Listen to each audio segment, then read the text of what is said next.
ఈరోజు తెలంగాణ రాష్ట్రంలో పనిచేస్తున్నటువంటి 2 లక్షల మంది పైచులకు ఉద్యోగస్తులకు గొంతుకగా తెలంగాణ రాష్ట్ర అవుట్సోర్సింగ్ జేఏసీ పక్షాన ఈరోజు ప్రజావేదికకు రావడం జరిగింది. ఈరోజు సుమారుగా 2 లక్షల మంది పైచులకు ఉద్యోగస్తులకి 3 నుండి 5 నెలల జీతాలు పెండింగ్ ఉన్నాయి. ఈరోజు అనేక రకాల డిపార్ట్మెంట్లలో అనేక రకాల సమస్యలతోని ఇలా జీతాలతోని మా ఉద్యోగస్తులు సతమవుతూ ఉన్నారు. ఇప్పుడే తక్షణమే ఇందాకనే సూర్యాపేట జిల్లాలో కూడా మా ఒక ఎంప్లాయీ సూసైడ్ చేసుకోవడం జరిగింది. వారం 10 రోజుల క్రితం ఒక ఎంప్లాయీ రైలు కింద పడడం చనిపోయింది. మరి ఈరోజు మీ దగ్గర రెగ్యులర్ ఉద్యోగస్తులకు 1వ తారీఖు జీతాలు ఇస్తూ ఉన్నారు, ఐఏఎస్ ఐపీఎస్లకు జీతాలు ఇస్తూ ఉన్నారు, మీ ఎమ్మెల్యేలకు ఎంపీలకు పెన్షన్లతో ఇస్తూ ఉన్నారు. కానీ ఇవాళ 5,000, 10,000, 15,000 రూపాయలకు పనిచేసినటువంటి మీకు జీతాలు ఇవ్వడానికి కూడా సమయం లేదని మేము అడుగుతా ఉన్నాము. ఇవాళ కమిటీ వేసి కమిటీతో కాలయాపన చేస్తున్నారు తప్ప ఇవాళ మా పొట్టలు కొడుతూ ఉన్నారు. ఇవాళ 10,000 రూపాయలు రాకపోతే మేము ఎలా బతకాలని చెప్తున్నాం ప్రతి నెల నేను అడుగుతా ఉన్నాము. ఈరోజు సుమారుగా కనీసం ఇవాళ దసరా పండుగ అతి పెద్ద పండుగ అయినటువంటి మన పెద్ద పండుగ కూడా ఇలా మాకు జీతాలు లేక మా అక్క పిల్లలు మా ఇంట్లో పిల్లలు కనీసం ఇంటి కిరాయి కట్టలేక పండగకి బట్టలు కొనలేని పరిస్థితి ఉంటే నానా మేము బట్టలు ఎట్లా కొనాలంటే కూడా ఇలా బట్టలు కొనలేని పరిస్థితిలో ఉండి ఇలా ఆకలి బతుకులతో మేము బతుకుతూ ఉన్నాం. ఇవాళ మీ ప్రభుత్వానికి 2 లక్షల మంది మేము వెనుముకలాగా ఉన్నాం. మీరు ఒకటి అడుగుతున్న ప్రభుత్వానికి గతంలో అడిగినాం, మళ్ళీ ఒకసారి ఈ వేదిక మీడియా మీద ఒకటే హెచ్చరిక చేస్తున్నాం. ఒక జీవోతో మా అందరినీ తీసేయండి, లేదా ఒకటే జీవోతో మా ఉద్యోగుల జీవితాలన్నా బతుకు బాగుపోయమని అడుగుతా ఉన్నాము. మీరు కనుక ఇక ఈ నిర్ణయాలు తీసుకొని దసరా పండుగ లోపు ఈ జీతాలు రిలీజ్ చేయకపోతే మాత్రం దసరా పండుగ తీరున ఉవ్వెత్తున ఉద్యమాన్ని లేపుతాం. అలాగే ఇంకొక ఈ మీడియా వేదిక ద్వారా ప్రభుత్వం కూడా చెప్తున్నాం, రాబోయే జూబ్లీస్ ఉప ఎన్నికల్లో తెలంగాణ రాష్ట్ర అవుట్సోర్సింగ్ జేఏసీ పక్షాన ఉద్యోగం కోల్పోయిన మా మిత్రులు నిలబెట్టబోతున్నాం.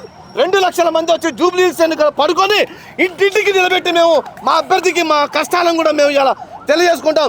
మీరు ఇలా వస్తే 2 గంటలు చెప్పిన మేము డిప్యూటీ సీఎం ఇంటి ముందు నిలబెట్టుకున్నాం. ఇవాళ మా రాష్ట్ర జేఏసీ నాయకత్వం వస్తే 2 గంటల పైచలకు నిలబడితే కనీసం మీరు ఒక 2 గంటలు నిలబడితే కూడా మా సమస్యలు వినలేని పరిస్థితిలో ఉన్నారా మీరు? ఇలా మా ఎన్ని కార్లు పోయినాయండి మా ముందు మీకు ఇక్కడ.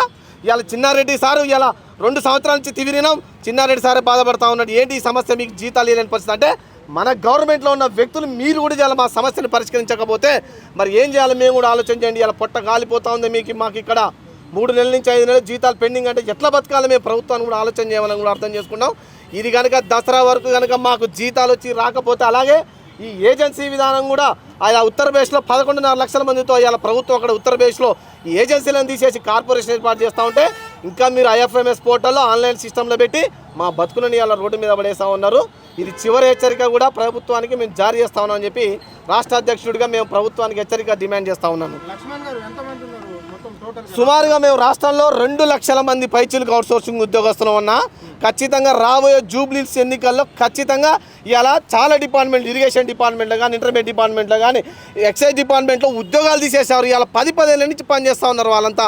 ఇలా 10 సంవత్సరాలు పనిచేసిన తర్వాత మీరు కమిటీ వేసి అవకతవకలు జరిగినాయి అని చెప్పి ఇలా మీరు 15 ఏళ్ళ పనిచేసిన తర్వాత తీసేస్తా అంటే ఆ కుటుంబం ఎక్కడికి పోవాలి? ఇలా ఎక్కడికి పోవాలి ఆ కుటుంబం? అంటే మేము ఒకటే అడుగుతున్నాం, మాకు కూడా ఈ రాతలొద్దు, మేము అసెంబ్లీలో కూర్చుంటే మా సమస్యలు మేము కూడా పరిష్కరించగలుగుతానేది మీ నుంచి నేర్చుకుంటున్నాం మేము అనేది తెలియజేస్తా ఉన్నాం. గతంలో ఇందిరా పార్క్ దగ్గర కూడా ధర్నా చేసినప్పుడు అప్పుడు పీసీసీ ఉన్న రేవంత్ రెడ్డి ఇప్పుడు ముఖ్యమంత్రి అయ్యాడు, మీకు అనేక హామీలు కూడా ఇచ్చాడు. మీరు ముఖ్యమంత్రి అయిన తర్వాత మీ సమస్య పరిష్కరిస్తామన్నారు. మరి ఇప్పటికి దాదాపుగా 2 సంవత్సరాలు అవుతుంది ప్రభుత్వం ఏర్పడి. మరి ఇప్పుడు ఎప్పుడన్నా మీకు అపాయింట్మెంట్ అని ఇచ్చిండా? ఇంతవరకు అపాయింట్మెంట్ డిప్యూటీ సీఎం కానీ సీఎం కానీ రాష్ట్ర అవుట్సోర్సింగ్కి ఎటువంటి అపాయింట్మెంట్ ఇవ్వలేదు. ఎంతసేపు ఉన్నా కూడా రెగ్యులర్ సంఘాలను మాత్రమే పిలవటం, వాళ్ళ సమస్యలను మాత్రమే అడగటం జరుగుతుంది తప్పితే అసలు సమస్య ఉన్నది అవుట్సోర్సింగ్ ఉద్యోగస్తుల దగ్గర ఉన్న సమస్య. ఇవాళ మా మున్సిపల్ కార్మికులు ఇవాళ వాళ్ళకు కనీసం 10,000 జీతం ఇచ్చి మ్యాన్హోల్లో దింపితే కనీసం వాళ్ళకి రక్షణ వచ్చినా లేకపోతే ఇవాళ ఒక వ్యక్తి దిగితే ఆ మ్యాన్హోల్లోకి పడి వాళ్ళు చనిపోయింది ఇప్పుడు ఇందాక.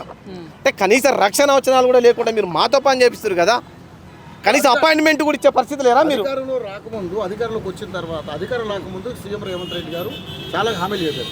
ఛాయ్ తాగే టైం అంతసేపు పట్టదు మీ సమస్యను క్లియర్ చేయడానికి అని చెప్పి మాట్లాడారు. సో ఈసారి ఏంటి మరి అంటే అది ఎంతసేపు ఛాయ్ తాగుతూనే ఉన్నాడైనా ఇంత మీకు సమస్యలు ఇలాగే ఉంటాయా? వాస్తవానికి 2 సంవత్సరాలైనా కూడా ఇంకా మీరు అన్నట్టు కూడా అట్లే ఉన్నట్టుంది సీఎం గారు. మరి ఇప్పటికైనా సీఎం డిప్యూటీ సీఎం గారు కళ్ళు తెరిచి చూడండి, ఎవరు ఎక్కడ పనిచేస్తూ ఉన్నారు, ఎవరి ద్వారా డిపార్ట్మెంట్ నడుస్తున్నాయో కూడా తెలుసుకోండి. ఇలా మేము కనుక ప్రభుత్వానికి అది కంటున్నాం, ఒక్కటే జీవోతోని మీకు ఒక్కటే జీవోతోని ఈ 2 లక్షల మందిని తీసేయండి, హ్యాపీగా వెళ్ళిపోతాం. మేమేం చేయాలో మేము చేసుకుంటాం. కానీ మీరు అదే ఒక జీవోతోనైనా మాకు న్యాయం చేయమని అడుగుతున్నాం మేము. మీరు దసరా డెడ్ లైన్ పెట్టారు కాదు కూడదని ప్రభుత్వం ఇదే మొండి వైఖరిగా ఉండే కార్యాచరణ ఏ విధంగా ఉండబోతుంది? మేము గతంలో కూడా ఒకసారి చెప్పినాము, మీరు ఇట్లనే కనుక దసరా వరకు మాకు జీతాలు రిలీజ్ చేయకుండా చేస్తే మేము 2 మార్గాలు చెప్తా ఉన్నాము. బకాయిలు ఎంత ఉన్నాయండి ఇప్పటి వరకు? ఒక్కొక్కరికి 3 నుండి 5 నెలల జీతం అన్న మినిమం, ఒక్కొక్కరికి 3 నుండి 5 నెలల జీతం ఉంది పెండింగ్. ఇంకొకటి అయితే చాలా డిపార్ట్మెంట్లో ఈఎస్ఐ ఈపీఎఫ్ అసలు కార్డులే లేవు, ఏమీ లేవు. ఇలా ఒక ఎంప్లాయీ చనిపోతే ఆ కార్డు ఉంటే కనీసం 5 లక్షలు 7 లక్షల రూపాయలు వస్తాయి. అవి కూడా వచ్చే పరిస్థితులు, ఎందుకంటే కార్డు లేవు అక్కడ. బినామీలంతా వాళ్ళే ఉన్నారు కాబట్టి బినామీలంతా వాళ్ళే ఉన్నారు. అరే వాళ్ళే చెప్తారు బినామీలు ఉన్నారు అని చెప్పి మీరే చెప్పారు గతంలో. ఇలా పొలిటికల్ పార్టీకి ఫండింగ్ పోతుందని చెప్పారు, ఆయన ఇంకా అవే కొనసాగింపు చేస్తూ ఉన్నారు మార్చి నుంచి మళ్ళీ. అంటే మళ్ళీ మీరు కూడా ఏజెన్సీ వాళ్ళతో కుమ్మెక్కారు అనేది స్పష్టంగా మా ఉద్యోగస్తులకు అర్థమవుతా ఉన్నది.